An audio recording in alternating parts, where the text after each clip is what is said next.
The CBS investigators have uncovered a mountain of debt owed to the city of Chicago. We're talking tens of millions of dollars owed by the city's own employees. America, Chicago's own government employees owe the city $23.5 million in unpaid fines and fees. One of every 3 CTA workers owes money to the city. Some of the more ironic debts include employees of the Department of Water Management owing a combined $312,000. These are people who work for the city, and they won't even pay their own bills. All right, this is a group called Truth in Accounting. They put this study out this morning. $41 billion is what they're saying. Chicago's budget deficit 41 times bigger than what they were telling you. The ultra-rich and big corporations have to pay their fair share in taxes. Because apparently the answer to government incompetence is always more money. But sure, let's give him more tax revenue to mismanage.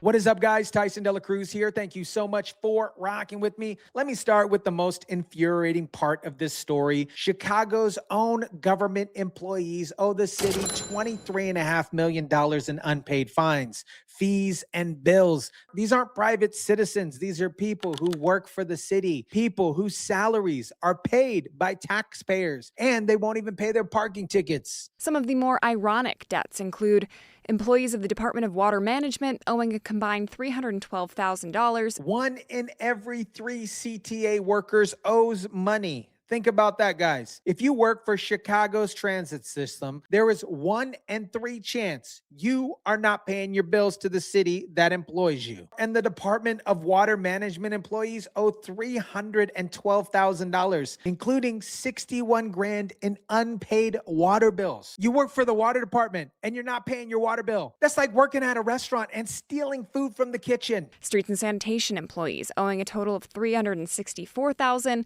with $279,000 attributable to parking fines and fees. And CDOT employees owing $202,000 in total debt, most of which, or $145,000, stems from, you guessed it, parking-related violations. You're writing tickets for other people while you're not paying your own parking tickets. This is peak Chicago corruption. But it's 2 sister agencies that have employees with the most debt.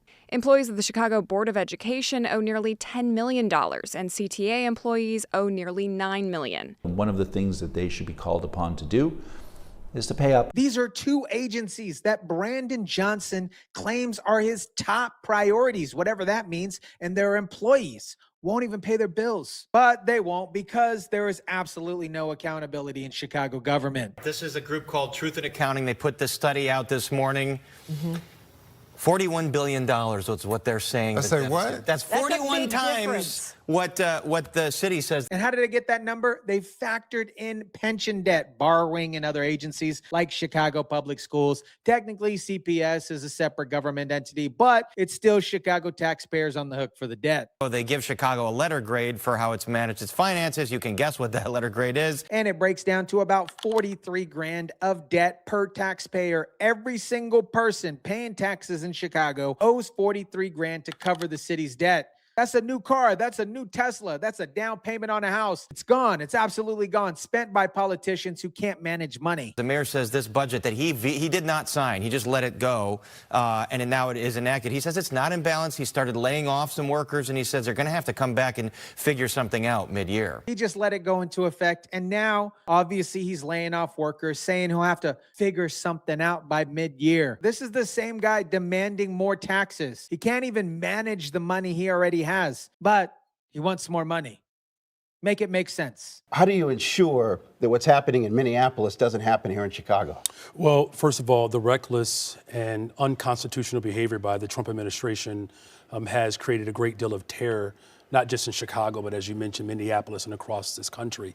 I've used every single executive tool that's available to me to respond to what essentially is an unprecedented moment in our nation's history. That, my friends, is not an answer. That is a word salad topped with a little bit of croutons and a little bit of bacon bits. He didn't say what tools. He didn't explain the plan. Have you thought about to save lives, maybe cooperating more with the feds?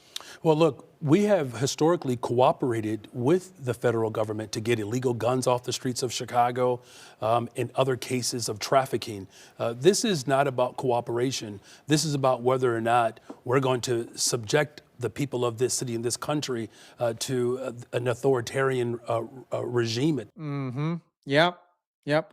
An authoritarian regime. Yeah. He's talking about enforcing immigration law. It's not authoritarianism. That is law, Brandon Johnson.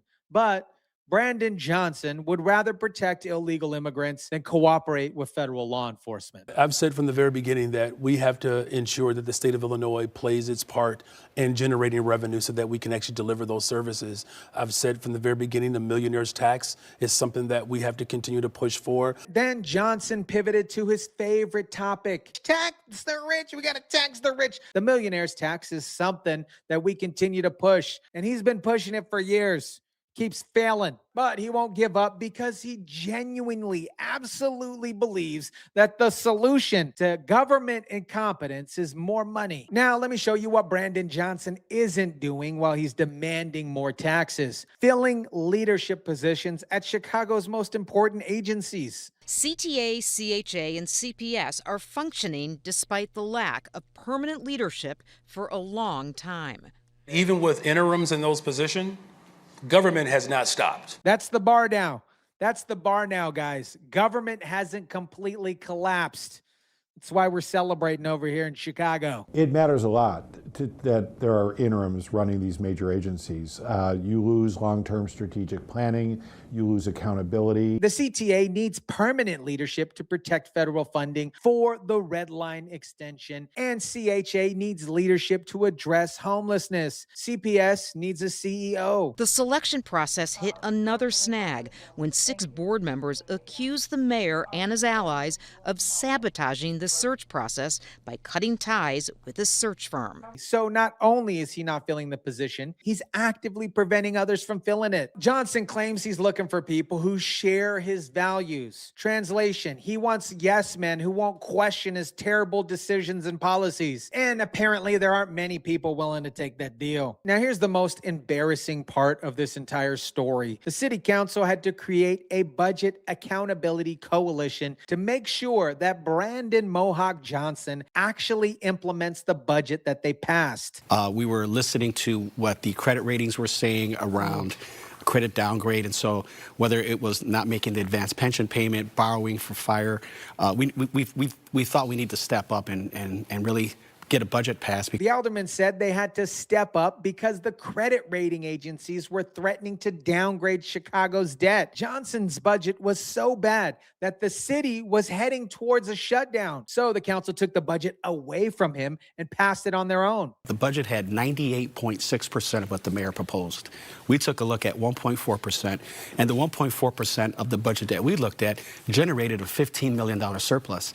So had we had more time to look at this budget, we could have identified additional savings. Translation, Johnson's budget is full of waste, and we're just scratching the surface. Anytime the city council and the mayor there's a little bit of friction there, that's good for the taxpayers. What we've seen is that rubber stamp city councils in the past have led to bad outcomes for the city. And the alderman admitted that Chicago City Council has historically been a rubber stamp for whatever the mayor wanted. Not oversight, not accountability, just, yes, sir, whatever you say. That's how you get a budget crisis so bad that credit agencies threaten downgrades. That's how you get a mayor who can't even fill basic leadership positions. America, Chicago's government employees owe the city $23.5 million in unpaid fines and fees. 1 in 3 CTA workers won't pay their bills. And Brandon Johnson's solution? Tax the rich. The city council had to take the budget away from him and pass their own. And now they created a budget accountability coalition to babysit him because he can't be trusted to implement his own budget. This is what happens when you elect Democratic socialists with zero management experience to run the third largest city in America. Government employees don't pay their bills. The deficit is 41 times bigger than advertised, and the mayor demands more taxes while leaving critical positions vacant. Let me know what you think about this. Drop it down in the comment section down below. Smash the like button if you kindly would. Share, subscribe, and as always, guys, I'll catch you on the next one.